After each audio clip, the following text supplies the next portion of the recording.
Welcome. Today I will be reviewing the GTEL 8500 horsepower turbine locomotive by Scaletrains. This was a 2022 release, and with Scaletrains about to release their next batch in the next month, which would be April of 2023, this would be a good time to review. Now I've had this locomotive for over a year, and I've used it quite a bit, so I'll be giving it a brief history of the GTLs. Then I will tell you what you get inside your box, what to expect. Then I will begin with giving you a detailed overlook of each locomotive, and I'll take the train set apart so that you can see each locomotive, what it looks like. And I'll point out each feature that I can't name, I'll be honest with you. I'm not the most technological person with each name part, but this will give you the best look on each detail. Then I'll cover the status of the locomotive, its weight, the length of this set right here, and pulling power. And I'll give you a rough estimate of how many cars it could pull. Then I'll do a size comparison with the big boy to kind of give you an idea how big this thing is. Then I'll cover the features and stuff, and I'll run it. So let's get to it. So back in just before the 50s, Union Pacific was looking for more and more horsepower, and the gas turbine electric locomotive technology promised that. So, General Electric and Alco built their first GTL design. It was 4,500 horsepower, and it was numbered UP50. Although it was numbered and UP, they never actually owned it. And that locomotive itself kicked off the turbine era on Union Pacific, which saw it was very, very successful. And they did 3 different generations of this. With the first set starting off, then they went to the second generation. Now, one of the big things I would say between the first 2 generations is the fact that with the second generation, it was called a Bandura. I believe the first generation was a slab type, which really got its name because this whole side was just flat with the walkway on the inside, and you just had to walk it.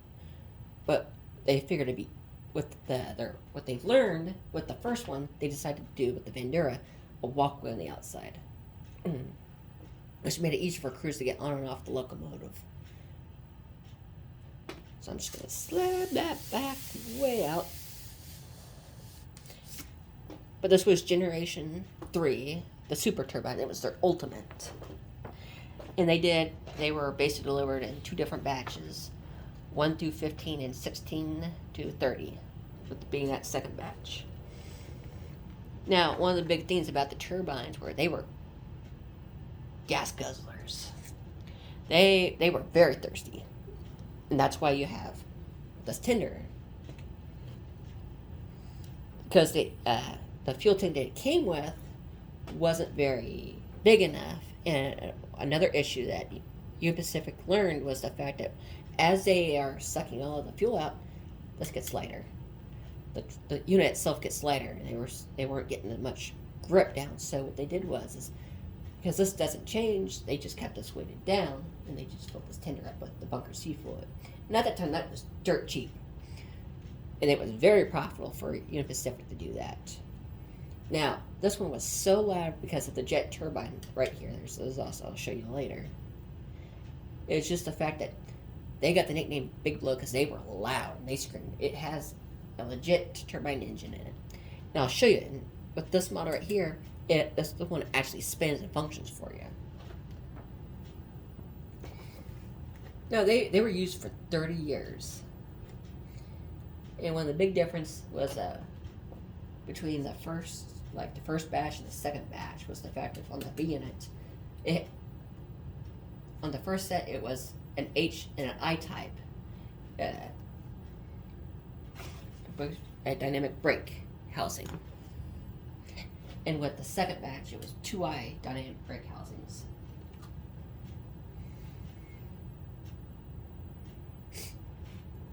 But one of the things to know is they had 2 different type of tenders. It was a 24C and a 23C C. And the difference was the size. But it was pretty common for both to switch out tenders. But originally, the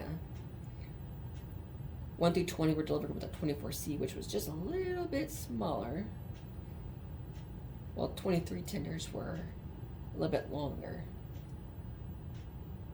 No, I got that backwards. The 23s were shorter than the 24s. But I'm using my handy dandy. But as time goes, these were pushed back because of noise complaints. But the horns. But what really killed the turbine was the fact of the rise in the tender cost. So they lost because of the rise so much in the bubblegum fluid oil was like, oh wait, we can make plastic out of these for cheap. So the price for the fuel skyrocketed, making these less profitable. So the first set were retired. Road numbers 1, 2, 4, which is this one right here. I have number 1. It was retired in August of 1968 after 10 years of service. Their numbers continued to dwindle over the last few years of the decade, with number 7 holding the distinction of being the last big blow to operate, pulling its last train on December 26, 1969.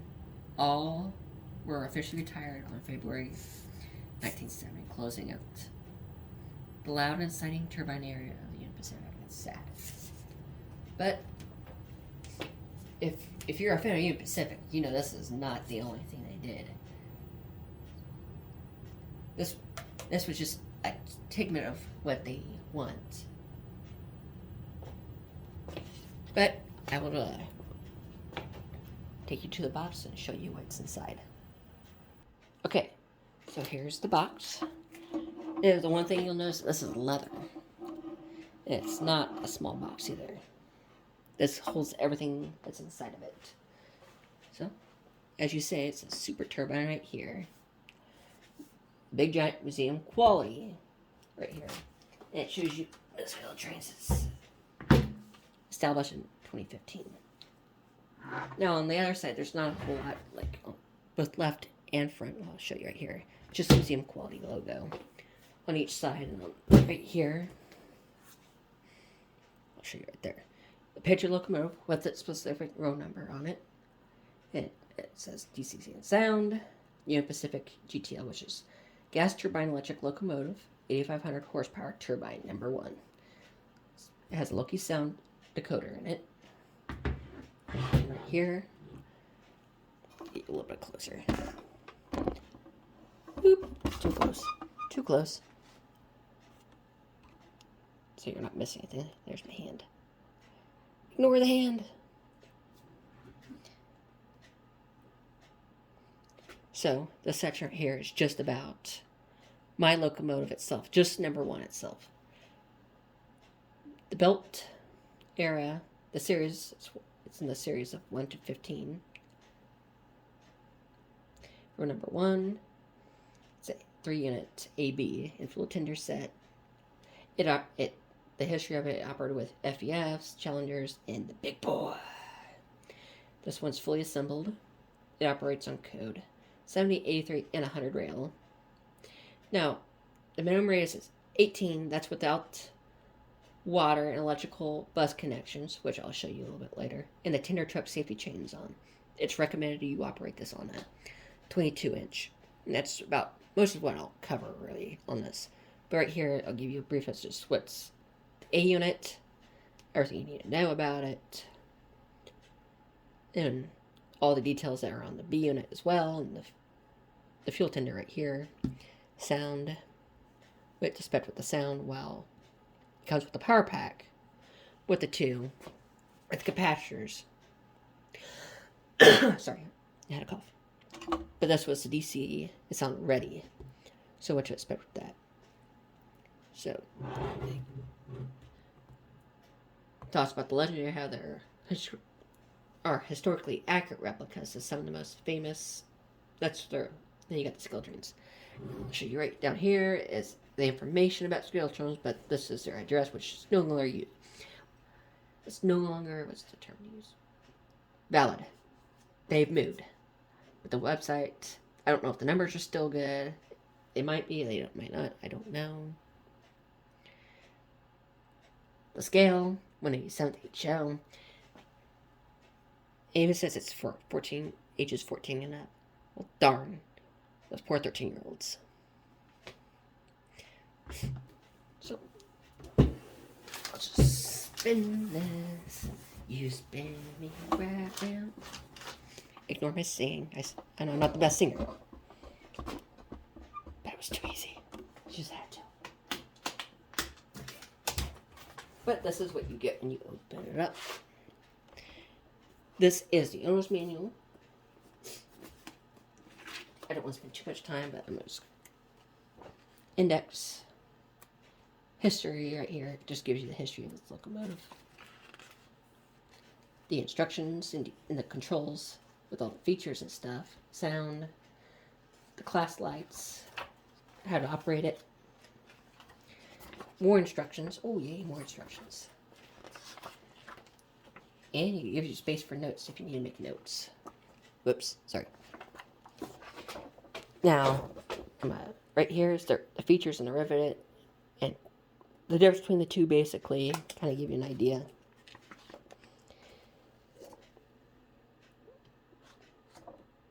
Parts, right there. It's how to assemble, disassemble. And the red is museum quality, while the blue is the riveted. Kind of tells the difference, what parts they used.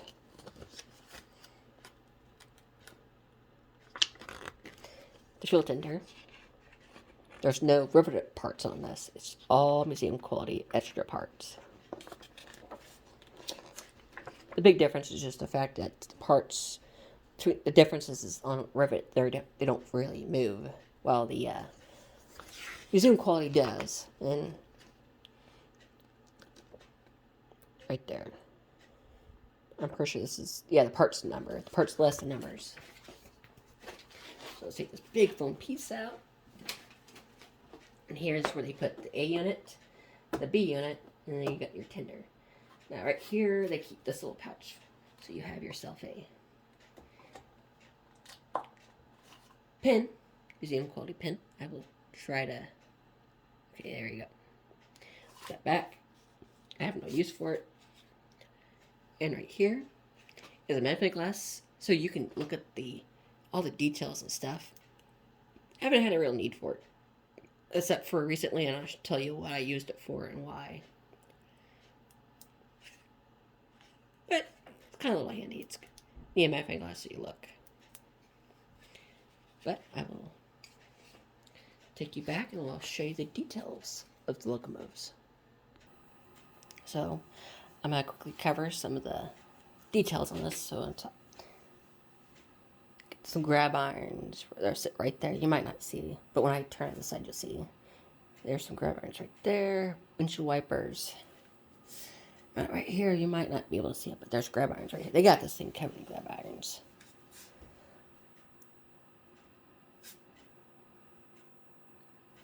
There is a functional light right here, so when you turn the locomotive on, it will light up, along with the cab. But once you gotta actually turn the sound on for the power that to turn on, and the lights inside.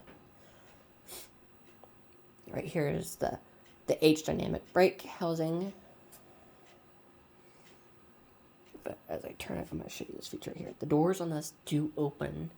I will tell you right now, you need to be very, very careful with this. Don't push it too much, because if you break the spring in there, you're going to take the whole shell off, and it's going to be...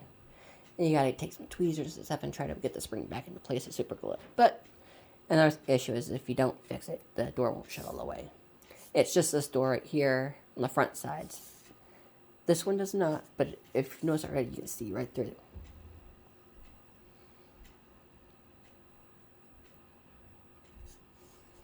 See through. This door does not. I'll tilt to the side so you kind of get a better look. Here and here are the H dynamic brake housings. AC unit right there. There's the horns.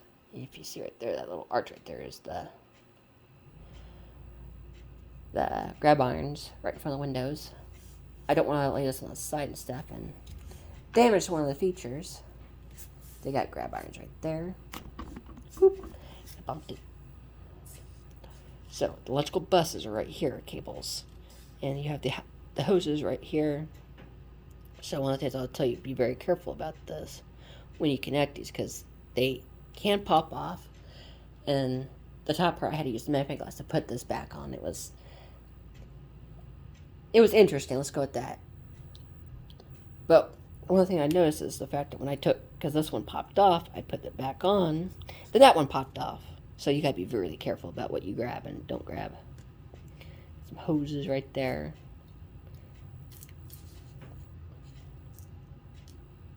You can actually connect these into the B unit. Sorry, I had a cough.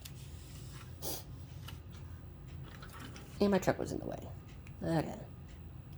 But right here, you just notice, kind of it's just a reflection of the other side. And you see the door on this side opens too.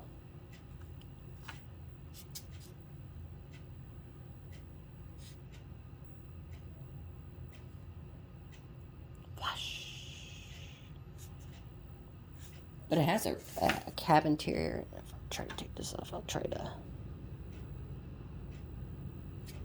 If I don't get the glare. There's a chair right there. The unit right there, and there's 2 chairs on the other side.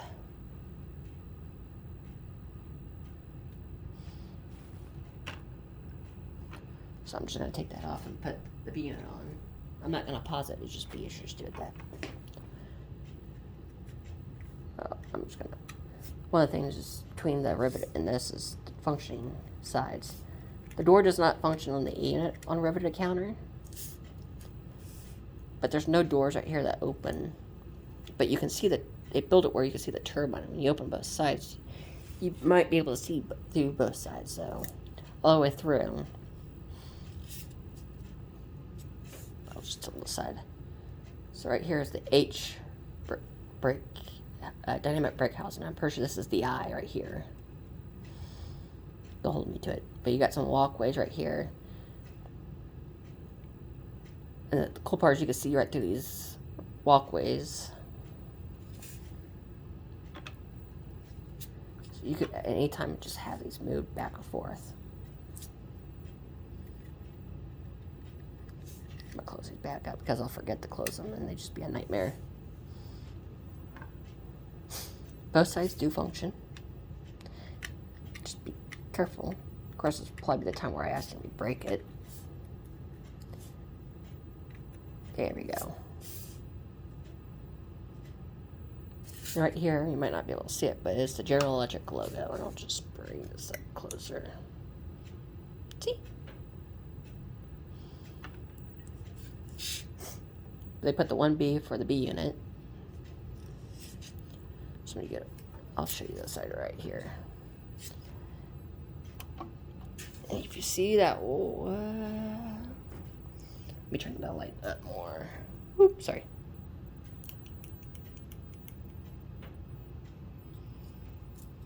Okay, there we go. So if you see that white part that's sitting right over here, that's part of the turbine that will actually spin when you have it engaged. You turn on turn the turbine on, which is a cool feature for here because they actually make it functional. They put a lot of effort into this locomotive.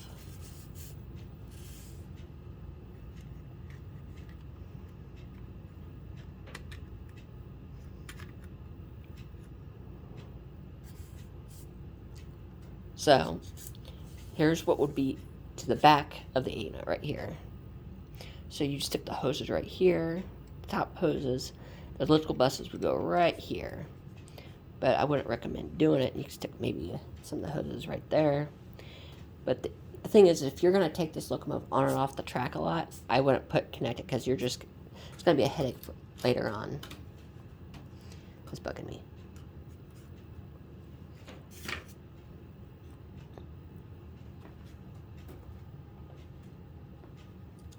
So here's the tender. So on each side, you see a hook right here, here, here, and here, and a safety chain would hook to each of these. Now, if you don't have really wide curves. I wouldn't recommend connecting these, but I'm gonna go this way for it because you had the brake wheel right there. There says that. And right here, you have the backlight. And this thing does work, it functions, and it's bright. It's one of my favorite features on here because you can literally back up and see. You got some rails. It is see-through, so it actually looks like grates and stuff. I don't know if you can see that. There you go, it kind of gives you an idea. So now I'm going to take it over and you can talk about stats and size comparison. So let's start with the fact that if you've noticed already, it's a little bit, the big boy is shorter than this gas turbine. So I have them close to even. It's basically just as long as the B unit, and you got the tender in the back. So it's not a short locomotive. The one thing I will tell you this is when I measured the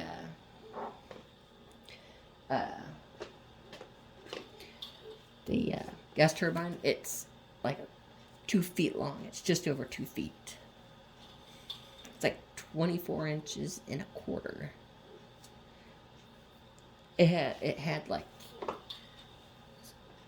pulled about 6.5 ounces. That's about 97 cars. But it had 2 different features with that. So if you have it with regular no sound on it, it'll pull about a 6.0 ounce, and that's about 90 cars. But when you have it with sound on and the gas turbine on, it pulls 6.5. But if you have just in regular sound on it, you don't have the turbine, it pulls about like 5.5, which is like 82 cars, give or take. So depending on what mode you have in, that's how much it pulls, which is a really cool feature, the fact they made the turbine functional. But kind of give you a look from here. As you see, you can hear the big boy rumbling. The truck is powered. I just haven't turned it off. Should be dying. Going quiet soon.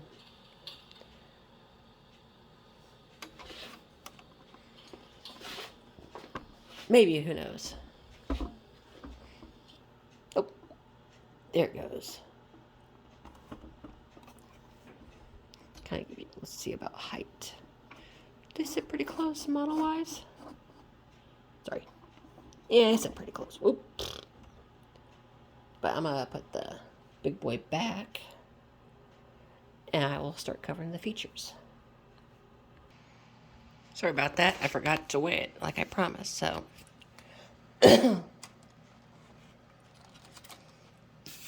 It weighs about 3 pounds and 3 ounces. Just convert that. That's grams.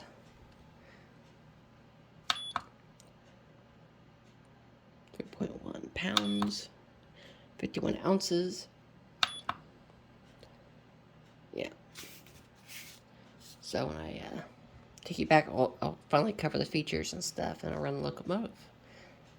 And after that, I'll set you loose to make your decision. So welcome back. Now I'll cover the features of this locomotive, so all the sound features and stuff. So, besides your normal, you have your headlight, which I will. Oh, it helps if I actually have the right number in the locomotive. My bad. Use your error. How is the locomotive supposed to know I'm using it? There you go. There's the headlight. Bell. Pretty cool bell.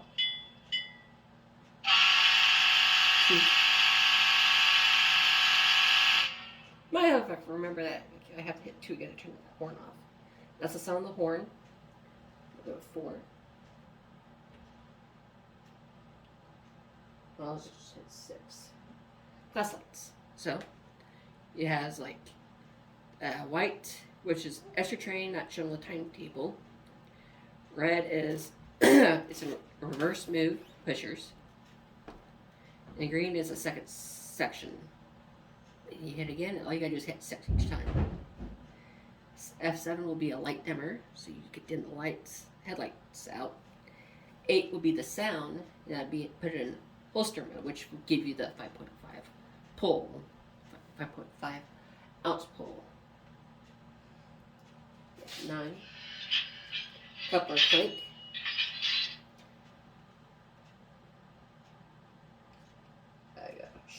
And 10 is the reverse light. So I'm going to take you right over here. Here you go.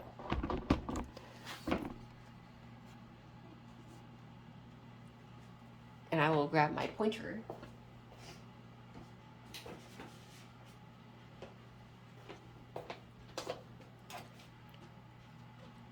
And the light's right here, so if you give me a second, I'm going to turn the light off real quick. After I hit dim. Oop, just dim that light out real quick. There we go. The light. You see right there, I might have to. There you go, you can see the light right there. By hitting F10, you can turn that light on. F11 is a sanding valve, which without the sound on it doesn't make noise, so I'll cover that later. Let's see if sure. Now you gotta turn the sound on for that one too. But if I hit 5, that should turn on night mode. Oop.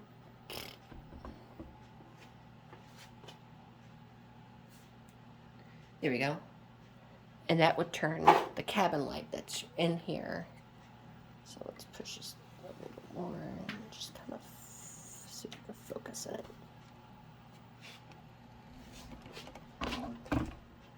Well, you can see the reflection light right there. So if I quickly turn the light off real quick, you can see the reflection of the light. And if you look more this way, you can see the reflection of the backlight. As I said, when you put in reverse mode, the tender light comes on too. And that tender light is not dim at all. That's one of my favorite things. You can actually look behind you. It feels like an actual functioning light.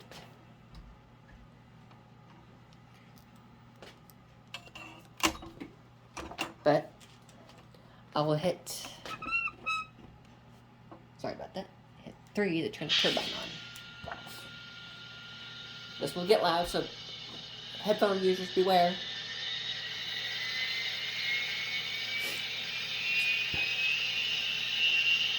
Right now the turbine is working on the inside. It is picking up.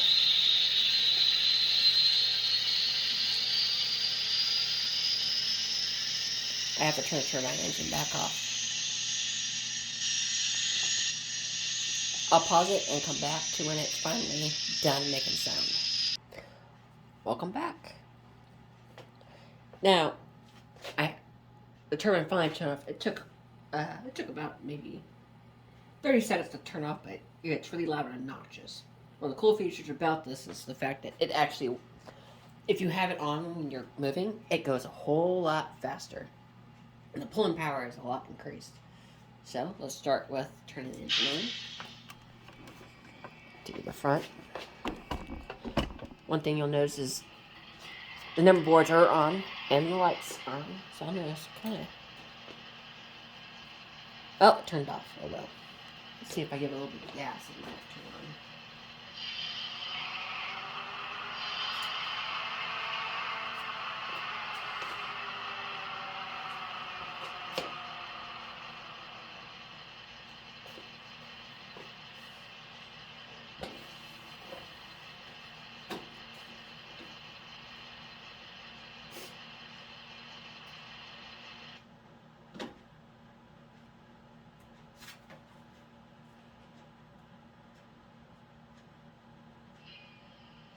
As you see, the cabin light came on. I had to pull the whole power out of it to actually get it to work, but and the cabin light automatically turns off.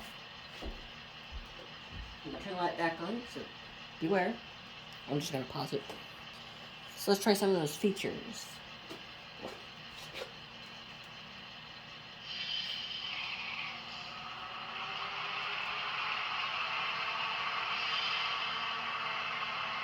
Four is supposed to be dynamic brake.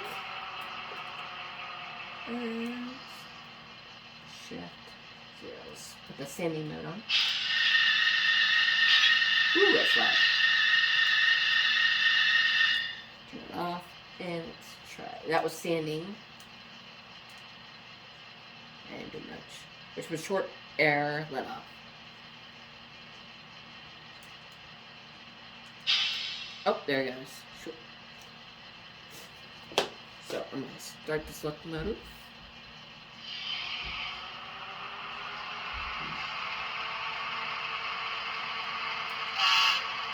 Got on the horn twice, so you know people know we're moving.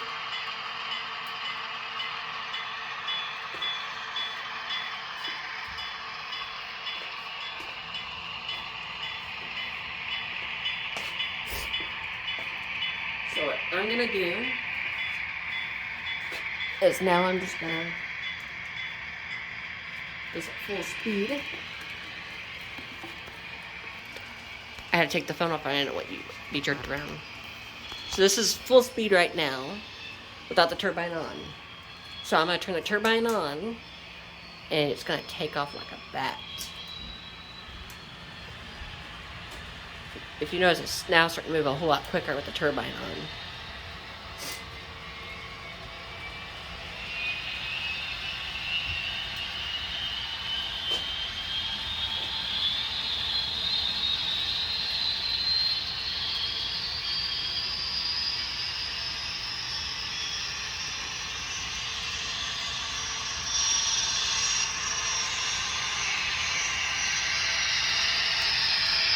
It's starting to slow down.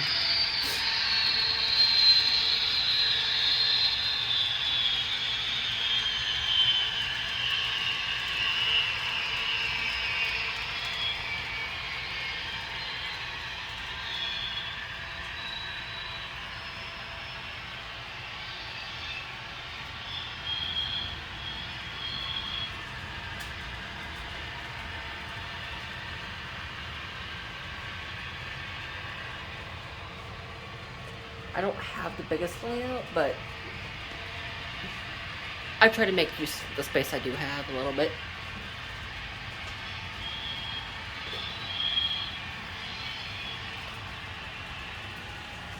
Now I turn the sound off and it's taken off again.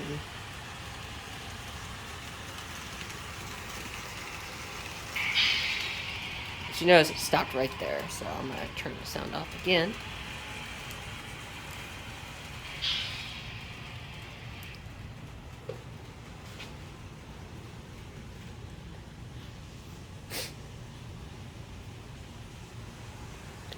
So I'm going to slow this down a little bit. So one of the things is, I will say it's the downside of this is the price. When this came out, it was priced at $1,000. Now I got 20% off this locomotive at my dealership, but the new models that they're releasing will be $50 more. So it would be, instead of $1,000, it'd be like a penny short of $1,050. That's what they're marked at. It's not the full numbers that they are bringing out, but they brought the more popular numbers that people couldn't get a hold of. And I haven't had any major issues with this. This has run wonderful.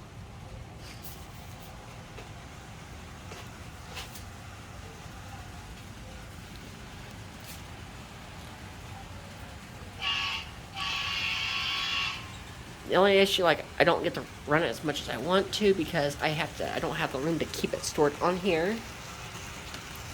I take advantage of the fact that it does come in 3 pieces to put it away in the glass case.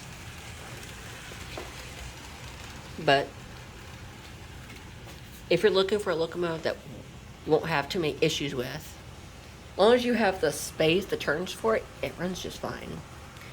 Now, I will say I had to put sorry, shelf couplers on it because my track is not flat, and the couplers it came with do not stick together. That's like the one downside of this locomotive. I really found that couldn't be helped.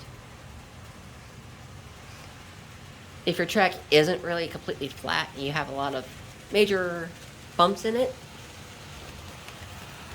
see if I can.